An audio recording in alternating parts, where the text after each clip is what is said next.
there's so many interesting things where if you get people that are creative and have crazy ideas, essentially interact in ways that lead us to be working together.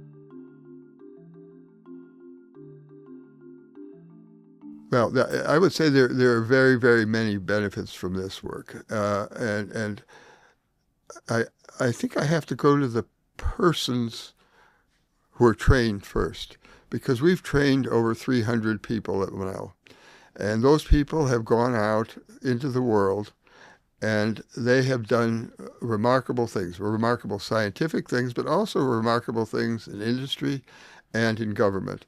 And so one of the huge benefits of a small organization like us is that we have populated the world with highly trained scientists.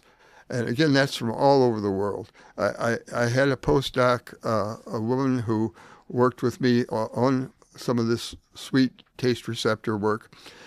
She was from China. We interviewed her first on the phone because we couldn't afford to pay her to come to work with us. She could barely understand us and vice versa. We could barely understood her. But she seemed very nice, and she came to Monell. She worked for a number of years here. While she was working, she had children. She became essentially an American citizen. She was trained then in genetics, and she trained at University of Pennsylvania and Children's Hospital, which is affiliated with the University of Pennsylvania, and became an expert in rare infant illnesses, and now runs a huge, big organization in Arizona, where she's head of diagnosing children's rare diseases. Now, that's not something we would ever think of as a benefit directly in our research, but we created this person in a sense. And we've done that in so many different places. That's only one example. So that's one of the things that benefit from what we do here. I mean, there's other more practical things for sure. And one of the ones that I've been particularly interested in was our discovery that in extra virgin olive oil, that there's a particular compound that causes a burn in the throat. And this burn in the throat is identical to the burn in the throat that is caused by the over-the-counter drug, ibuprofen. And that led us to suggest that maybe there's something in extra virgin olive oil that's like ibuprofen. It's an anti-inflammatory drug. And maybe that's one of the reasons that the Mediterranean diet is so healthy, because essentially people that consume it's not so many people doing it anymore, of course, but people that consume traditional Mediterranean diet consume a lot of olive oil. That's their main source of fat. And of course, the Mediterranean diet is supposedly one of the best, most healthy diets, even though it's consuming quite a bit of fat and alcohol for that matter. Nonetheless, we suggested that maybe there was some compound in there. I brought this olive oil where I first tasted it, which was in Sicily, back to Monell. Worked with some people here. Paul Breslin was one of them. Amos Smith was another. And together we identified the compound, proved that it was an anti-inflammatory drug, more potent actually than ibuprofen. And that research now has been cited over 1,000 times and has stimulated work all over the world looking at the health benefits in terms of Alzheimer's disease, in terms of heart disease, in terms of many other diseases.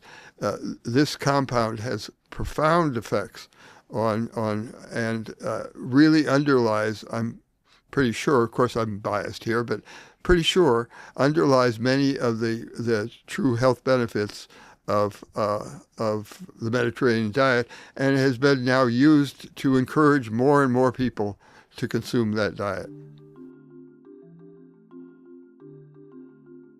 I had a postdoc many years ago, a man named Dwight Riskey, Dwight had a PhD in psychology and came here from California.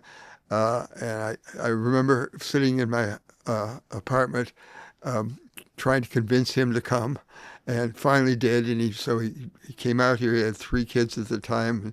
And he paid the same thing I was, which meant that he was having to stay with his in-laws here. One of the things we decided we would do is to look at this idea, which was of great interest to me personally, and that is, why do we like salt so much?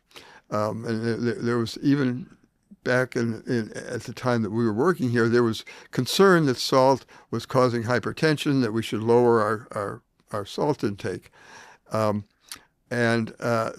Dwight and I began a study, which I carried on with other people here, looking to see whether there's some way you could reduce the amount of salt, but still, it turns out that people love salt, and they love it in everything. If you look at what food manufacturers make, literally every food has salt in it. And we consume, there's no doubt, more than we need. But it is remarkably effective at making things taste better. And we studied that a little bit and demonstrated, for example, that salt, if you use it in foods, tends to block the taste of things that were bad tasting in the foods, bitter things. And it's a very, very potent bitter blocker. And as a consequence, I think that's one of the reasons it's in all kinds of foods. The research, though, that we then tried to do was to see if we could lower the liking for salt by putting people on low-sodium diets. And that's what we did. We were the first to do this, and we demonstrated that if you went on a low-sodium diet for 2 to 3 months, you could shift downwards. So the things that used to be just right were too salty, and things that were not salty enough were great. And it turned out that somebody else had discovered this before, or at least had reported it before. And that was Jonathan Swift in Gulliver's Travels. 200 years earlier, when Gulliver went to a country that had low salt, he couldn't stand the food. It tasted like cardboard. After a while, though, he came to, it was okay, and then it was pretty good. Then Gulliver left that country and went to a different country. Gulliver was traveling all over the coast, of course, and everything was way too salty. And so we proved this scientifically, and that observation has underlied all the CDC and health organizations all over the world getting industry to gradually reduce the amount of salt in manufactured foods. They spent billions of dollars trying to do this, figuring out ways to do it, to try to reduce population's use of salt. I mean, literally, we can take a little bit of credit for being a part of the stimulation, which in some countries, not so much in the U.S., but in some countries in Europe in particular, where they have more control over the food, have reduced hypertension significantly and have saved at least hundreds of thousands and maybe millions of lives. I believe there's a number of reasons to invest in Monell. And I think first I have to describe a little bit about Monell because it's odd. We're not a major medical facility. We are a small institute. We are nonprofit, but we have a big component of what we do in a relatively small piece of science, but one that's been neglected. And it turns out that many of the things we've done have had great practical implications in health and in public policy. So we are a place where supporting the center can have a big bang for your buck because We're not a medical school. We're not spending hundreds of millions of dollars on all these kinds of diseases, but we're focused and we are very, very careful with how we use our money. So when I go out and try to raise funds, it's often was a problem because why would anybody want to spend money on studying smell and taste? It seems a trivial problem. But as Lou Thomas says, it entails all of biology, everything from molecular receptors to interactions amongst people, to the psychology of taste and flavor and food and why we overconsume food. And so it's something that people can grasp, but it's also something that they can really enjoy supporting because, for one thing, you learn, if you're supporting Monell, you learn to know the people that are working here. You learn to be friends with the people who are working here, and you come to have these very deep connections. So to me, it is maybe the most, for small amounts of money, relatively small amounts of money in science, a very, very effective way to support the health and welfare of humanity. Monell helps facilitate my research and other people's research because of the people that are there. Like every other scientific institution, maybe every institution, it's the people that matter. And what Monell's been able to do is enthusiastically support each other here. And that results in people doing things that they would never do elsewhere. And it's self-reinforcing in the sense that, again, I can take an example of one of my colleagues being interested in how it is that we detect the tactile feeling of food. I had no interest in that whatsoever. But he came to me and he said, well, maybe it's because of this or that or something else. And the next thing I know, we're doing something on that project. And all of a sudden, it is interesting and it's remarkable.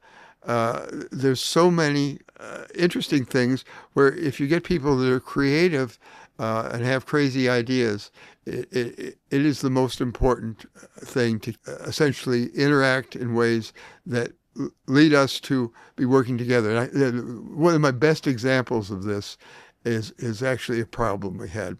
Many of us in the field support our work from grants from the National Institute of Health. And this is organized by people writing grants, proposals, and groups at NIH, at the National Institutes of Health, reviewing them and then deciding which 10% they will fund.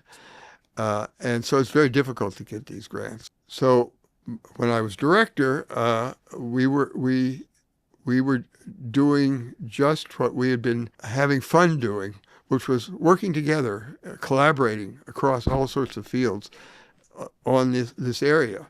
And I got some complaints from the head of NIH. They say, I can't understand who's doing this work. Who is the person that's doing it? And the answer is, we're doing it together.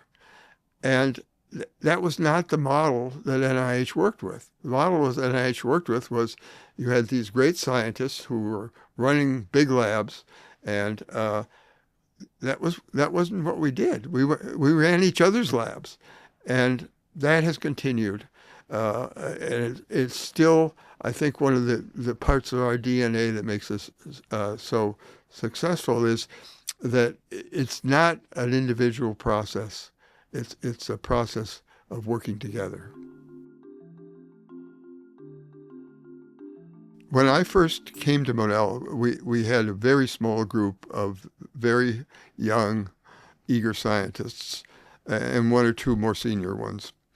And one of the interesting things about this group of young scientists was we had people from, I count at least 5 different countries out of these 7 or 8.